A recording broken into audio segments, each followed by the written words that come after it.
The coffee machine gurgles its familiar morning song as you stare blankly at your phone screen, thumb mechanically scrolling through an endless cascade of carefully curated lives that aren't yours. That hollow feeling in your chest, the one you've been carrying like an unopened bill, pulses faintly but persistently. You tell yourself it's just Monday blues, or maybe you're tired, or perhaps it's that thing your coworker said last Friday. But what if I told you this malaise isn't random? What if your unhappiness follows precise, observable patterns that a Roman emperor documented nearly 2,000 years ago? Marcus Aurelius, the philosopher king who ruled the vast Roman Empire at its peak, left behind private journals that contain startlingly relevant insights about why human beings, across centuries and civilizations, keep stumbling into the same psychological traps. These weren't meant as motivational platitudes, but as battlefield-tested mental strategies for maintaining clarity and purpose amidst chaos and suffering. Consider this paradox. Marcus wielded absolute power over one of history's greatest empires. Yet his personal writings reveal a man profoundly aware of life's fragility and his own limitations. Meanwhile, you, with your climate-controlled home, unprecedented access to information, and relative physical safety, feel chronically dissatisfied. The disconnect isn't in your circumstances, but in what the Stoics called your prohairesis, your faculty of judgment and choice. Modern neuroscience confirms what these ancient philosophers observed. Our brains are prediction machines constantly comparing reality to expectations, and suffering arises from that gap. Marcus articulated this with startling precision. If you are distressed by anything external, the pain is not due to the thing itself, but to your own estimate of it, and this you have the power to revoke at any moment.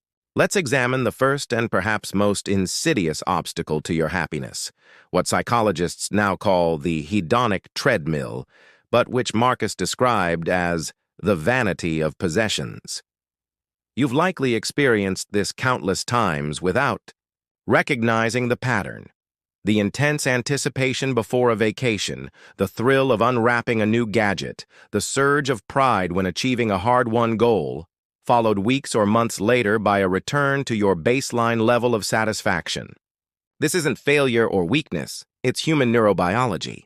The dopamine system that evolved to drive our ancestors toward resources and mates now conspires against lasting contentment in a world of abundance.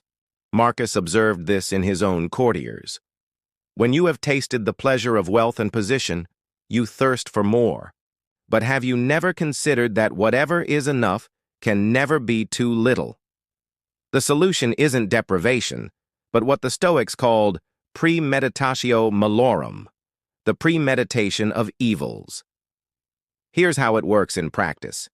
Each morning, instead of immediately reaching for your phone, spend 5 minutes visualizing the temporary nature of everything you cherish: your health, your relationships, your possessions.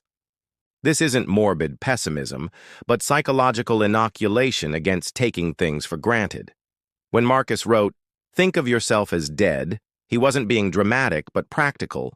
Death awareness, memento mori, sharpens appreciation for the present moment. Try this today. Before your next meal, pause to consider the chain of effort and circumstance that brought this food to your plate: the farmers, the transporters, the cooks. You'll notice something remarkable. Ordinary experiences begin to feel extraordinary when viewed through the lens of conscious attention. Now we come to the second major obstacle, what modern psychology calls locus of control, but which the Stoics framed as the dichotomy of control. Your frustration at daily inconveniences, traffic jams, long lines, unreliable people, stems from a fundamental misallocation of mental energy.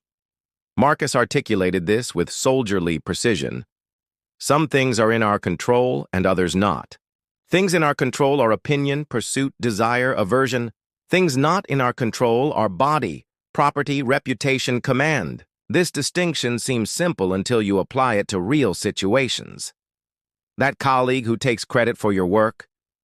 Their actions aren't in your control, but your response is. The weather ruining your weekend plans? Beyond your control, but your attitude isn't. The practical application is what Stoics called the art of acquiescence, not passive resignation, but active realignment with reality.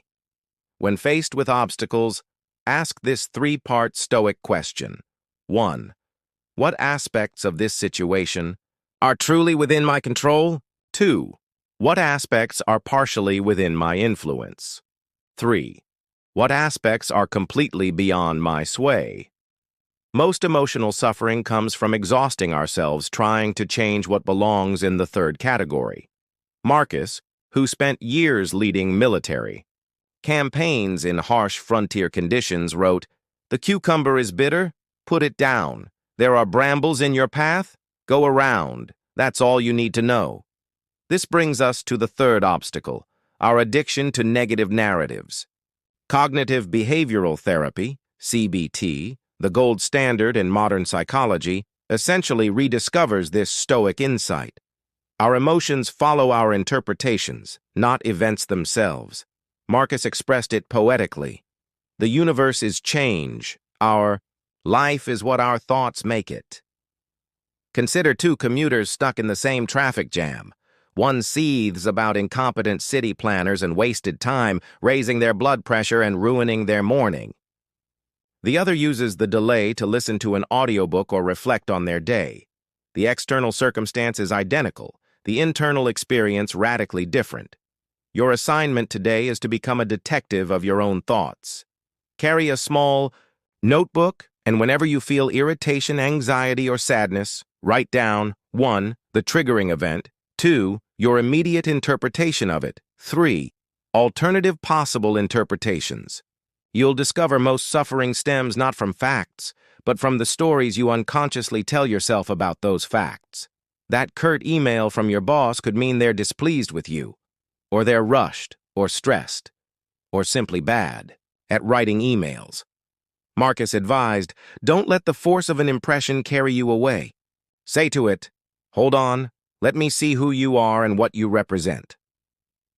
The fourth obstacle is what we might call chronically comparing consciousness.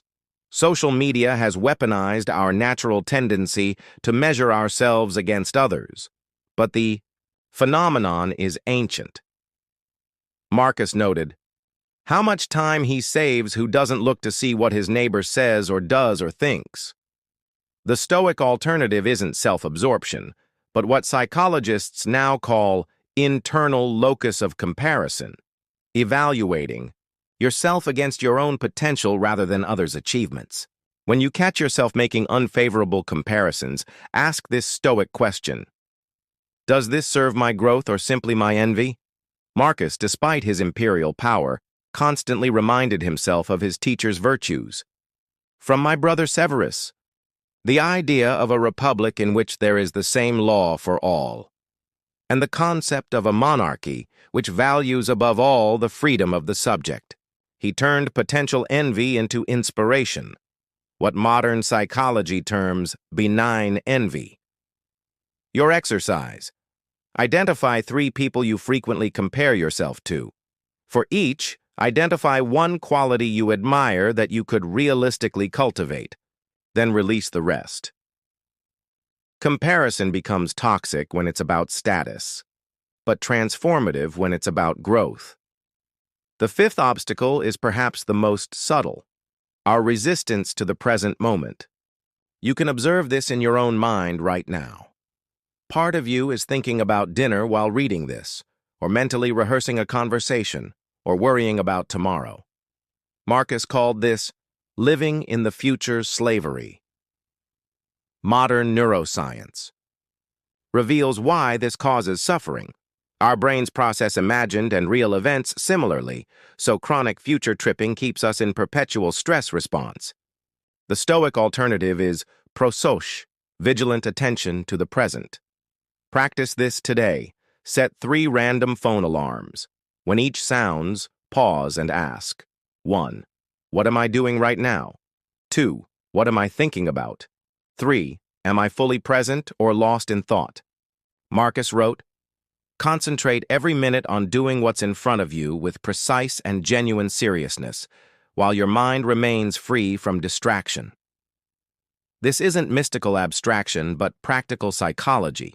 Anxiety cannot coexist with full immersion in the present task. Now we arrive at the core Stoic secret, amor fati, the love of fate. Marcus expressed it beautifully. The willing are led by fate, the reluctant dragged. This isn't passive acceptance, but active collaboration with reality. When misfortune strikes, the Stoic asks, how can this serve my growth? Modern research on post-traumatic growth confirms the wisdom in this approach. Those who find meaning in adversity often emerge stronger. Your exercise. Recall a past difficulty. List 3 ways it ultimately strengthened you or taught you valuable lessons. Then apply this lens to current challenges. The final piece is daily practice. Marcus didn't achieve equanimity through grand gestures, but through what he called the discipline of assent, moment-by-moment alignment with reason. Your Stoic toolkit should include morning preparation. What potential challenges might arise, and how will I meet them? Evening review. Where did I stray from my principles today? And throughout the day, the pause between stimulus and response. Modern habit research validates this approach. Small, consistent actions create lasting change.